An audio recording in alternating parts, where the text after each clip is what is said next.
The final season of Stranger Things is finally here, you guys. Season 5, Volume 1. They decided to drop it just as we're getting ready for Thanksgiving. Netflix, what are we doing here? The next 4 episodes come out on Christmas. Well, you know what? We're celebrating Jesus' birth, and then we'll get to Stranger Things. But hey, today we're talking all about Volume 1, which is episodes 1 through 4. And if you probably saw the headline before clicking play, you're coming in hot, right? And you're thinking, this guy hates everything. I do not. However, I do have a problem or two with Volume 1. So let's get into my review.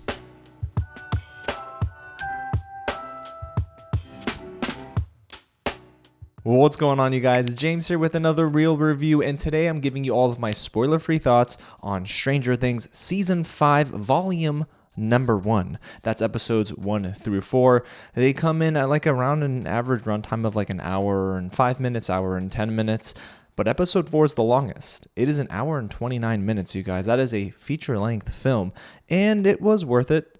We'll get into some of my positives and negatives with this first batch of episodes because we're at the end of Stranger Things, a series that overall I do love on Netflix. Yeah, it had a bad season 2, but since then it's been nothing but up. And season 1 is, in my opinion, among the most perfect seasons of television. So it goes next to some from Breaking Bad, from Game of Thrones. You know, it's on that upper echelon for television. But today, it's all about episodes 1 through 4. So before we even go any further, if it is your first time here at the channel, welcome to Real James, where I love talking about movies, TV, and all the news in between. So if you do too, hit the big red button below, subscribe to the channel, tap on that bell, like this video, and if you don't comment, I'm going to send a demo after you. That's the nickname they're giving Demogorgons now. They're giving a lot of different nicknames to a lot of different things in Season 5. But here we are, you guys. It's time to talk all about this batch of episodes, 4 episodes, and we're essentially picking up, I believe it's a year after season 4, which was an incredible season of television. And well, the kids are in their senior year of high school, and you got Jonathan, Nancy, and Steve. They got that love triangle still going on. But hey, Vecna, the man lives. Like, come on, you know, like we knew that was the case, but now it's up to, well, trying to figure out exactly how in the heck you're going to stop the dude who's trying to destroy not just Hawkins, but the world. So essentially, this is the final push with this series. I mean, I'm excited to see how they're going to end this because I'm going to be honest, they probably could have wrapped it up earlier, but it took a little while to come out. I think season 4 was, 2022, and it's 2025, and, well, we're just now getting season 5, and the kids definitely grew up. They got 401ks and pension plans. So let's get into it, guys. Written and directed by the Duffer brothers. Of course, they're doing a great job with this franchise, but I want to start off with the positives. I don't want to get negative yet, because I got a lot of thoughts there, but I want to start off with the positives, and it really begins with the fact that there's a great deal of chemistry among our cast that's bleeding over from season 4 into season 5, and it does help kind of get us back into the groove of things. You guys have to remember, this is like really campy, it's supposed to be cheesy, 80s fun, sometimes a little too cheesy, but for the most part, a lot of our main cast does carry over that chemistry into season 5. And we've got some scene stealers here, like Maya Hawke, who plays Robin, or Rockin' Robin, who steals every single scene. She's really got a great bit of line delivery here. I mean, she is so good when it comes to the snappy dialogue, her jokes, and the way that she's able to just rattle off these lines. Like, she's a radio host for Squawk, and it is so cool, y'all. Like, she does such a good job. She fits into this role very nicely for season 5, and I think she is the clear standout of the first 4 episodes. You also got, of course, Millie Bobby Brown and David Harbour. You got Elle and Hopper's scenes together. It's very good. I mean, I like how they're giving it the father-daughter angle. We always knew that was the case, at least in Hopper's mind. He views Jane, or Elle, as his daughter, but you really do get that sense even more so with these first 4 episodes. Specifically in episodes 3 and 4, you start to feel that way, but I really like how their relationship is really just building. You know, they do a good job, at least here, of giving us some really fun scenes that involve both of them. I can't tell you where that happens. I'm not going to spoil that, but it is nice that we do get a cool, like, subplot that takes place with them, and I don't know. Their scenes were fun. Their banter was definitely good together. So it is good to see that they are focusing on them sort of individually, or I should say collectively, but away from the main group before sort of bringing them back into the main plot. And then you got, some of these scenes where they just sort of all come together and they bring their minds together and they're devising a plan to attack Demogorgons, for example. You see that in episode 3, which was my second favorite episode of this batch. It was really well done. I liked when the kids got together. I say kids, but man, they're so much older now. But when the kids get together and they actually devise a plan, it feels like Stranger Things of old. And that's the thing I was looking for here, is that can we get back to what really was working with Stranger Things? Forget about season 2, but can we do that with a cast who is much older now, and clearly they're not filming back to back, so can we stay within this sort of bubble that they've created? I'll answer that question later, but at least when they're devising a plan to attack Demogorgons and fight back against Vecna, it's pretty cool. And then, of course, there are some really cool moments between Steve, Nancy, and Jonathan. Oh, and of course, I can't forget Dustin. So, when it comes to Steve, Nancy, and Jonathan, there's this love triangle going on. It's very apparent, but I actually like the acting here with this trio, specifically Natalia, Dyer, and I don't know, Joe Keery does a good job, but something about Natalia Dyer, I like how she's taking a bit more of a strong approach to the role. She's able to stand on her own, and at some point she's just like a better shot than the other guys. So I like this, and I like where they're going with this, and she's really stepping into a leadership role among this group. But then you throw in Dustin, right? So Gaten Matarazzo, I got to pronounce that name properly. I'm Italian. I got to get this right. Gaten Matarazzo does a really nice job here. And I think it's because his character is actually given a lot more material to work with, so he can chew on some more substance, right? There's a lot of things happening in Dustin's life, right? Eddie Munson is donezo, as you know, in season 4. But the thing is, Dustin is grieving. So we're at the beginning of episode 1, and you already know that this man's head is just, he's not focused on the other stuff now. He's a changed man. Dorky Dustin? No, we don't have that anymore, okay? We have Dustin who's like, I'm gonna fight you. And he could try to throw hands. But yeah, I thought that Dustin's character at least has the greatest deal of character development. He has the best character development, I want to say, so far through these 4 episodes, simply because Dustin is not the Dustin of old. And I like that. And I know I mentioned earlier about episode 4 being my favorite episode, and it is true. It's very well done. I thought that, sure, some of the VFX are wonky, and we'll get into that in a little bit, but episode 4 was a nice culmination of what they were building up to with volume 1. And yes, the big action set pieces help. Trust me, it is the most action-oriented episode of the 4, but I liked what they were able to do with progressing the story forward. I can't say much, spoiler-free for a reason, y'all.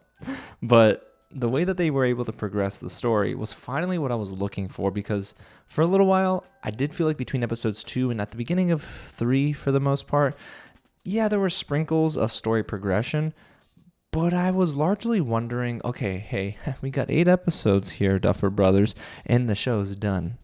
Let's move things along. So episode 4 does sort of step on the gas a bit more, and I actually really like that about episode 4. It's called Sorcerer, if I'm not mistaken. So yeah, compared to the previous episodes, if I even had to rank them, it'd be 4, 3, 1, and 2. So yeah, so far, I will say, hey, I like it, but I don't love it. So that's where I come in on the negatives, right? It's not that these 4 episodes were bad by any means, but I actually feel like they weren't as good as they could have been, or really should have been. It's the final season of arguably the most widely recognizable show on the face of this planet right now, and the most popular and arguably best Netflix original series to date. And it just feels like, if this is what we're getting 4 episodes in, why did they take so long to deliver this? Because they weren't cooking with much here. So let's begin with my biggest negative, honestly, you guys, and that is the immersion for this season. Now, I was rewatching seasons 1 through 4 prior to season 5. I didn't get all the way through, but I will say there's a nice bit of immersion that they have, and there's a cool world they're developing and stuff in the lore. But the immersion in season 4, I felt like was broken plenty of times, and it wasn't reaching the height of previous seasons. And at least for me, this has everything to do with the ages of the cast. Our main cast of characters, the Hawkins kids, Max, and so on and so forth, they're looking older. And I was really worried about that. And unfortunately, my worries were confirmed because I don't necessarily know why they decided to not film back to back. I get it, prior commitments maybe, the kids were getting super popular and just they couldn't do it. But I'm sorry, I think you should have probably just pressured everybody to just do back-to-back shoots because everybody looks too old to be high school seniors, and every time they're delivering lines of dialogue, it's like they're playing it as high school seniors in like 21 to 25-year-old bodies. You know what I mean? So they're talking down, but they don't look it. So it's almost as if a grown man was acting like a baby in a role. Like imagine you got The Rock, and he's crying and boo-hooing like a baby because he's supposed to be playing baby number 1 in a movie. You'll never believe it. But in this series, I mean, it works so well with seasons 1 through 3, and 4 was actually pretty great too. But in season 5, they just look way too old. And the biggest victims here are Finn Wolfhard and Noah Schnapp. Will and Mike, they're delivering lines that work if they look like kids, but they don't. And it's killing me sometimes. I'm watching and I'm thinking, that sounded weird. That was delivered weird. You're a grown man. So, I don't know. I really wish that, maybe they wrote the scripts a little bit differently, but you can't because the kids are supposed to be in high school. It did not work for me, and it really hurt these first 4 episodes for me. The immersion just was not there. And when it comes to the writing, I felt like a lot of scenes were lazily scripted, if that makes any sense. Sometimes they just refer to the same joke over and over again, or they try to be funny and the humor doesn't land for me as much as I was hoping it would have. But then they also and maybe this is just a personal thing for me, they use God's name in vain quite a bit. And I didn't like it. I don't like when that happens in anything, cinema or TV, but I don't get it. It seems like it was rather unnecessary. It felt like a filler word for them, but it was distracting for me. And I personally think that maybe the scripts have gotten weaker. This is probably the weakest bit of writing since season 2 for me, and that's not a good sign, at least for things to come. And staying in this space, right, the technical aspects of Stranger Things season 5, well, the VFX and the set designs were pretty distracting, at least within the first 4 episodes, because of course the whole season I have not seen it yet. They are not giving it for critics, but this is probably the most muddy looking season yet. It just does not look good to me. A lot of these sets were, I don't even know how to describe it at times. I'm like, oh, green screen, but wait, why does this look pixelated? But then you got Millie Bobby Brown's hand looking clear as day on my TV. So part of me believes that maybe the work could have been rushed or it just wasn't done very well because backgrounds were looking too fake for me. And then there were some scenes, I think it was maybe episode 2, if I'm not mistaken, where you see the sun is setting and you can tell it's like an artificial background and they're on a set and maybe they were on top of an elevated surface, but the background is totally green screen. And then you got trucks looking VFX, they're standing by them. So I felt like they didn't do a very good job in this department. And unfortunately, this is a big part of Stranger Things. Now, when it comes to Vecna, for example, the design looks great and the makeup work is awesome. But that's to be expected. What about everything else? So when they're setting scenes, or at least when they're, deciding to go full green screen sometimes, it just did not work for me. And it really, really hurts episodes 1 through 4 because it happens throughout. And I noticed it was an eyesore. I'm like, there it is. That's just not good VFX work. And then there are some creative decisions that I was actually a little surprised with. You know what I'm getting at here, you guys. Holly Wheeler, played by, I believe it's Nell. Is it Nell Fisher? Yeah, Nell Fisher, who was in Evil Dead Rises or Evil Dead Rise, that scary movie.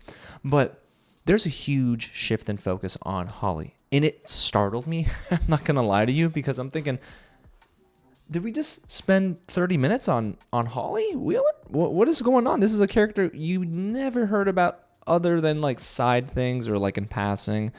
But yeah, of course, Holly's grown up. I didn't think she would be a focal point here. Now, it does kind of start to make sense in episode 4, but leading up to that, it did feel a little heavy-handed. And I wasn't necessarily a huge fan of it. I'm kind of like 50-50 on the Holly thing, right? On one hand, I do like having more lore, and I enjoy seeing another character get the spotlight, another child actor, and an actual child actor here. She's a child. And then I like the mystery of it all, right? So I'm trying to think what's next. But on the other hand, it felt like it was too distracting from what everything else was going on with our Hawkins kids that was set up by season 4. I get it. It's going to make sense most likely in the next 4 episodes. So I can't say that this is the biggest thing in the world for me. But at least within the context of the first 4 episodes, Holly Wheeler's storyline didn't always hit the mark for me. So we have some negatives here and pretty glaring issues, at least for me, with episodes 1 through 4. However, there are some positives that are good here. I mean, there are aspects of Volume 1 that work for me. So I kept asking myself, where am I landing with Volume 1? And I think I'm somewhere in the middle. And that's not necessarily where I wanted to land. I wanted to be really positive on this. Nothing is grabbing me like it should. And I think that's an issue with the final season of a series that has taken a very long time.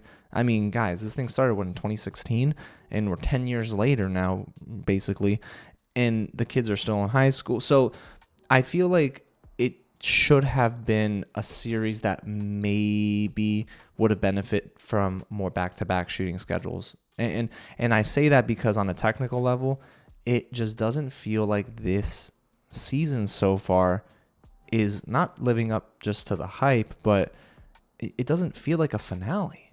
Like, there are elements in episode 4 that make it feel like a finale, but other than that, it just feels like another season of Stranger Things, but like season 2 Stranger Things and not season 4 or season 1. So I don't expect this to like knock my socks off because, I mean, hey, we only got 4 more episodes left. However, Volume 2, which drops on Christmas Day, each episode is like, what, an average of an hour and a half or something? So if it's anything like episode 4 was, I think that's a good thing. But if it's anything like episodes 1 and 2, oh boy, I think we're in trouble here. So I'm cautiously optimistic for Volume 2. Volume 1, for all intents and purposes, was a tad bit disappointing. I'm not in love with what we got. I have problems. I have things that I liked. But yeah, I'm kind of in the middle, right? I'm a little bit more down on Volume 1 than I wanted to be, so my goodness, I feel bad. But the hype train is not one I'm on right now. Maybe I'll board on the second stop with Volume 2, but let me know down below in the comments, you guys, if you agree with me at all, because those are at least my spoiler-free thoughts that I can get into. Spoiler thoughts, I don't even know. I might do some reactions for Volume 2. Let me know if you want me to react to the very final episode. I would love to do that. But guys, if you haven't already, hit the big red button below so you don't miss out on any more Stranger Things coverage. Love is Blind Italy's coming out. Guys, we got end of the year coverage, my top 10 movies of the year. I'm really excited to get into some cool end of the year stuff, so don't go too far. You know what? Take me with you on your vacations, right? And just watch when you can. But y'all, thanks again so much for watching. Those are my thoughts on Stranger Things Volume 1 for Season 5, Episodes 1 through 4. Again, I'm in the middle. I don't love it, but I don't hate it. So we'll see what happens with Volume 2. So alrighty, y'all. Well, time to go now read up on all the spoiler reviews and stuff. I've been avoiding everything like the plague, so I'm excited to finally get back on social media like that. Okay, guys. Well, again, thanks so much for watching. God bless you guys, and I'll catch you at the next screening. Yeah, let me try to find a Demogorgon come after me.